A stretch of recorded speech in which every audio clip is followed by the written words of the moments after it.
Live from downtown Detroit, home of WDIV and Click on Detroit, Local 4 News at 11 starts now.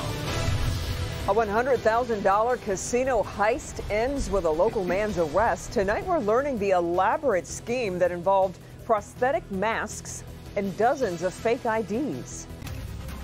We begin, though, with breaking news at this hour. Detroit officers shoot and kill a man wanted for shooting 4 teenagers on Detroit's east side. Off the top tonight at 11, it happened on Whittier near I-94 after a high-speed chase with several officers. An officer fired 1 shot, leaving the suspect dead.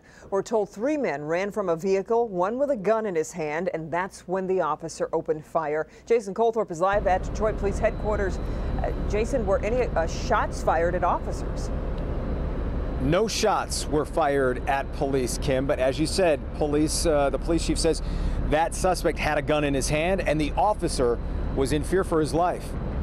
Detroit police had been actively searching for the shooter from a house party Sunday near Muse and McKinney that left 4 teens hospitalized. Thursday evening, they spotted him. That suspect got into a vehicle. Once he got in the vehicle, there were 2 additional suspects inside of that vehicle.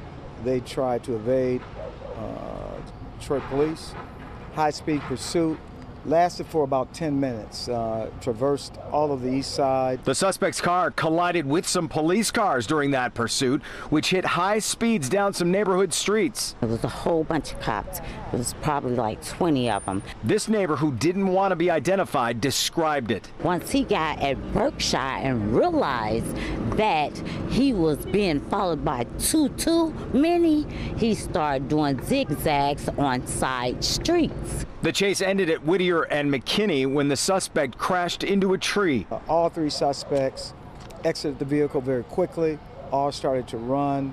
1 suspect got out, and as he was being approached, he had a gun in his hand, and the officer, fearing for his safety, fired 1 time. Craig says police turned up another gun in the car and believe at least one of the other 2 men was involved in Sunday's shooting. We got 2 teenagers in the hospital right now fighting for their life.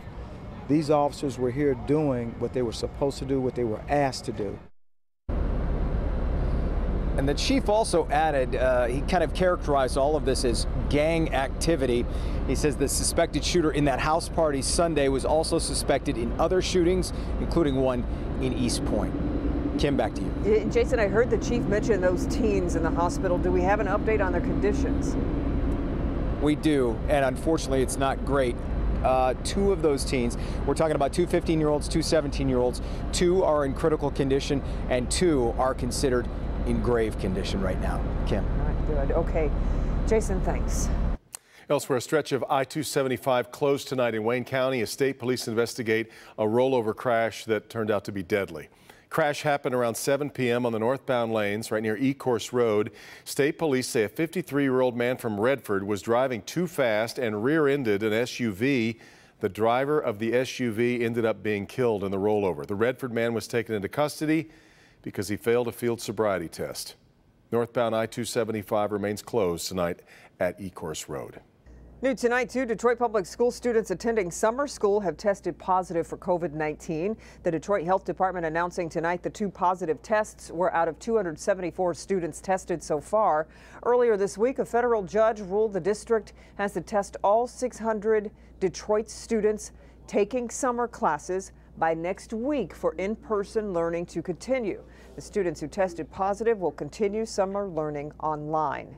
We are awaiting charges in the deadly shooting of a 10-year-old boy in Warren. Orrin Ball was killed after being shot in the chest inside the Warren Manor apartments yesterday afternoon.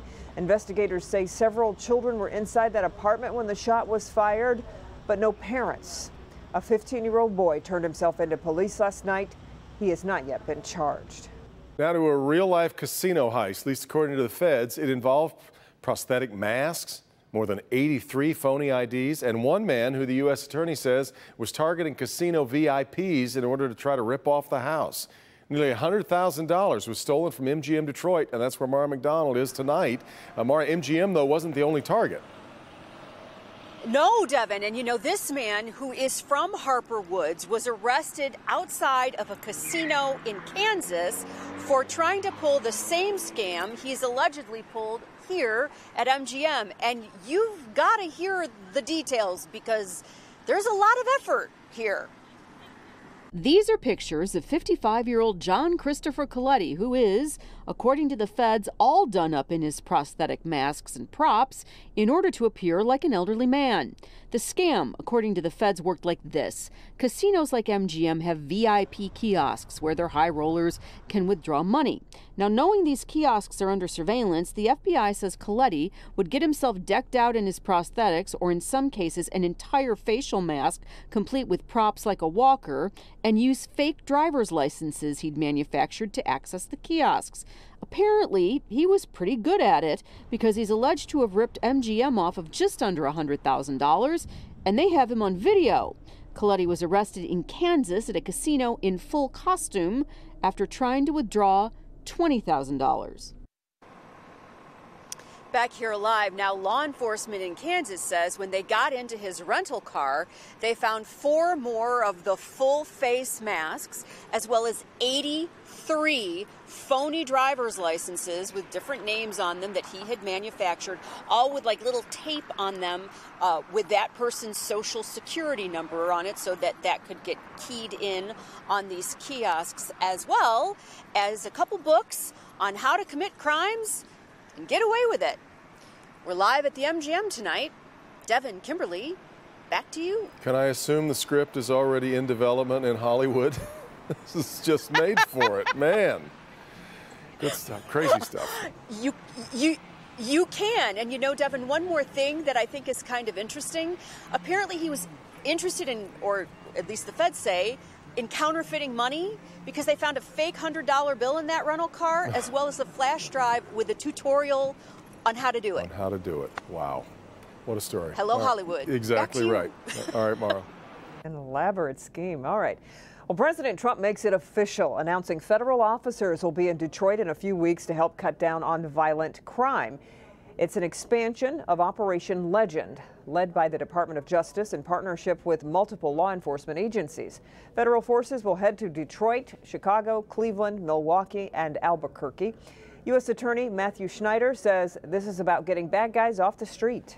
This has everything to do with our continued efforts to fight violent crime, to go after gang members, to get people locked up who are pulling triggers, who are shooting people, and who are killing people in the city. Detroit Mayor Mike Duggan and Police Chief James Craig say they welcome the federal help to get guns off the streets. Deadly officer-involved shooting in Shelby Township is getting a second look now from the Attorney General's office. Dana Nessel says her team is going to review the 2018 shooting death of 25-year-old Conwabir Molly. This police dash cam video shows the moments leading up to Molly's death. His mother called police saying he took her car, was on drugs. Other family warned that he said he wouldn't be taken alive. When he got out of the car, though, he lunged at officers who then shot and killed him. The shooting was investigated, but no officers were charged. Again, now getting a second look. Today, the state reporting an increase of COVID-19 cases compared to Wednesday's numbers. 699 new cases reported over the past 24 hours, and 7 more people have died from the virus in our state. Today's other headlines: President Trump announcing during today's briefing he has now canceled plans to hold the Republican National Convention in Jacksonville, citing the threat of the coronavirus. He also revealed he's requested $105 billion to facilitate schools reopening in the next stimulus bill, though at the same time he acknowledged some schools may need to delay their reopenings this fall. In cities or states that are current hotspots, and you'll see that in the map behind me, districts may need to delay reopening for a few weeks, and that's possible. That'll be up to governors. The decision should be made based on the data and the facts on the grounds in each community, but every district should be actively making preparations to open. Now, the CDC released new guidelines tonight recommending local officials should consider closing schools or keeping them closed if there is substantial uncontrolled transmission of the virus. A popular beach in Oakland County is now closed due to overcrowding. Tonight, the Walled Lake Police Department put up signs and barricades at Mercer Beach. Police chief released a statement saying the beach needed to be closed because it is consistently overcrowded and unable to operate without violating the governor's executive order on social distancing.